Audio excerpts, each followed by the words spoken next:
Hello, Programming Club. As you may know, Ronak made a video tutorial for HTML just a bit ago, and he told me to do the same for Java, so here goes. This video tutorial is going to be about functions and variable scope, and since they both are very closely tied together, so variables, as you probably know, are declared as so. For example, a boolean equals true, for example. But this variable, it cannot be outside of main, will not be seen. It can only be used within main. It cannot be used anywhere else in the program. So the scope of this variable is just in main. Well, if we put a variable out here, such as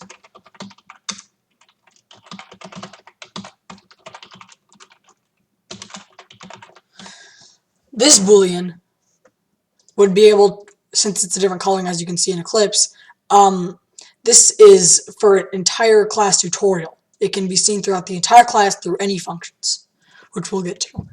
So that's just the difference in these. And also, you can put public before this, and this allows it to be seen by not just tutorial, but any class within the package.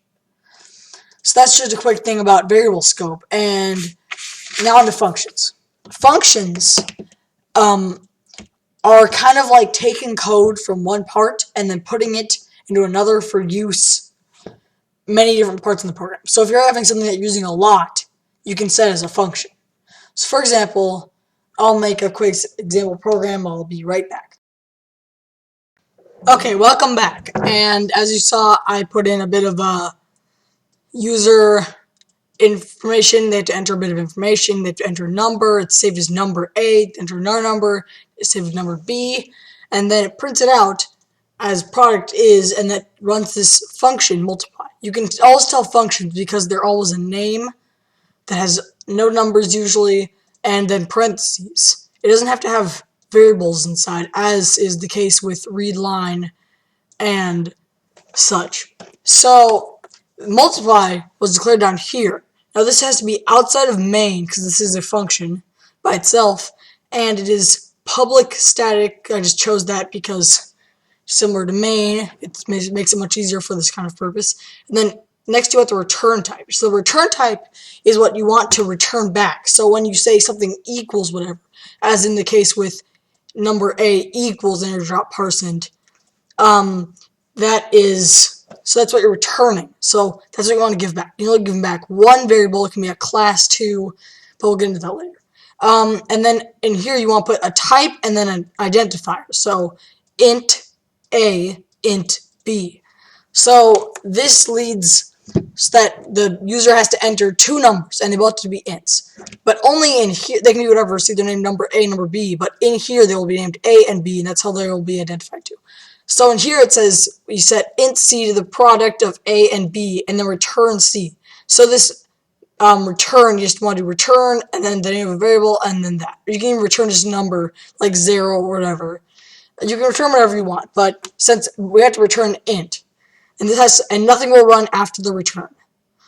And so return C, and therefore we get product is multiply of number A, which of course we can test this out, where here it says enter a number, and we can type in, let's say, 63, and then it says enter another number, and we type in 21, and that gives us product is 1323. And so I know that all you guys really don't like this system.out.println. It really is a pain, but we can make this better by making a function to encapsulate this, so that we don't have to do this directly. So let's say we make another function, say public static, and then of course, for the return type, since we don't want to return anything because we're just printing something to the console, we're just going to put void, which means that you're never going to have a return statement. And then we want to put the names. Let's say print just to make it easy. Kind of making it kind of like Python that went to last week. And we want a, let's do a string. So we're going to put a string in for this. So I want to do string x, for example. Now we want to put the closing and ending curly brackets, of course, because this is a new function. And what we want to do in this function is we want to do system.out.println, and then we want to do x. So what this does is when we run print, it'll print out x. So now we can change this up so that it says we can do print, and such. And here we can even do print, I believe. So if we run this program, you see it's much easier to read and tell what it does, but yet, let's quick compile this, it does the same thing. So functions are mostly used for organization, or if you run something a lot, like print. So this could be very useful. Another thing I want to talk about with the scope is, remember how that Boolean was only available to use inside of main? It's the same way with these other functions where this C and A and B are only to be used inside of multiply, and X can be only used inside of print. So if we try and using X, like whatever, like C equals X, we can't do that because these are only variables existent inside of the function. So as soon as the function ends, these are deleted. So about your guys' quizzes that you're working on, this can be extremely useful because you could say have a, let's say, a question function. So we want to have a function that asks a question. So let's quick get rid of this, and I'll keep the print because, as you've seen, that's very useful. So we'll have a new function that's public static. We probably want to return an we probably want to return an answer. Actually, we probably want to return whether or not they got the question right or they got the question wrong. So we'll do a Boolean. So public static Boolean ask question per se, and we'll just have a string of the question, of what question you want to ask, a string of the answer you're expecting, and I think that would be it. So inside this function, which of course we have again our curly brackets. Oh yeah, we need a return statement. So we'll just do quick return false true. Just a placeholder, so that doesn't give us any errors. So in this function, what we want to do is first we want to ask them the question. So we'll do print question. Then what we want to do is we want to do an input, and as you'll see, I put up the input stream at the top, the buffered reader, so that we can use this throughout the entire program, not just in main, because I knew that I would have to do this later. So doing this, we will do we'll ask it inside the if loop. So we'll do if input stream dot read line. By the way, when you're comparing strings, since these are classes, not primitive data types like ints, booleans, doubles, you have to compare them using dot equals. So we have to do dot equals, and then we can do the other string, which is answer.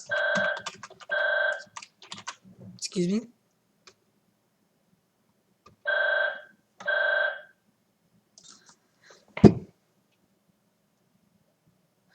I'm very sorry about that. Anywho, as I was saying,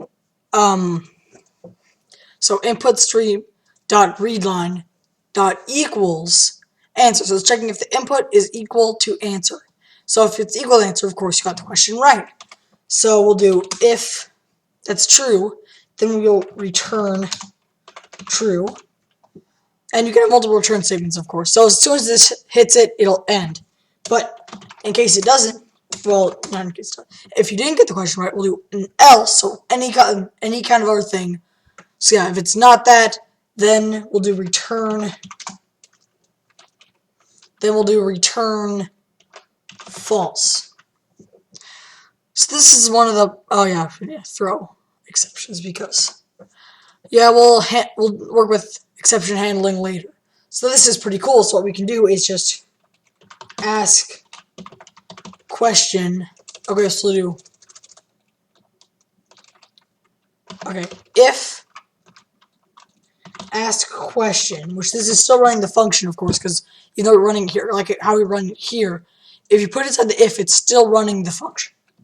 If ask question equals, because this, of course, is a Boolean, which is still a primitive data type. So if ask question equals true, then print correct. Oops, sorry, I forgot about that.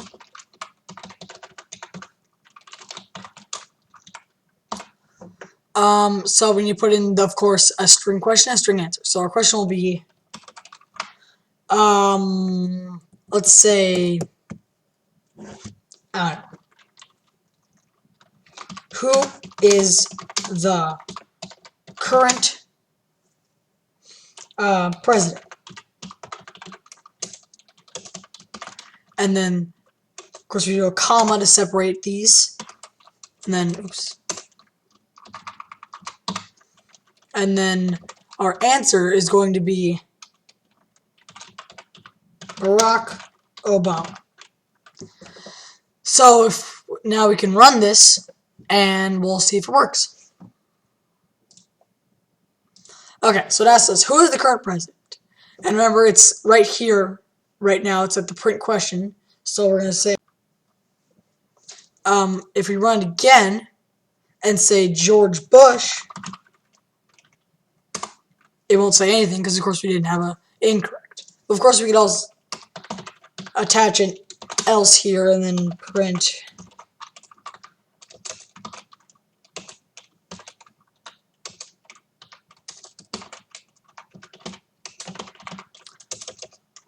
wrong, you know, something along these lines.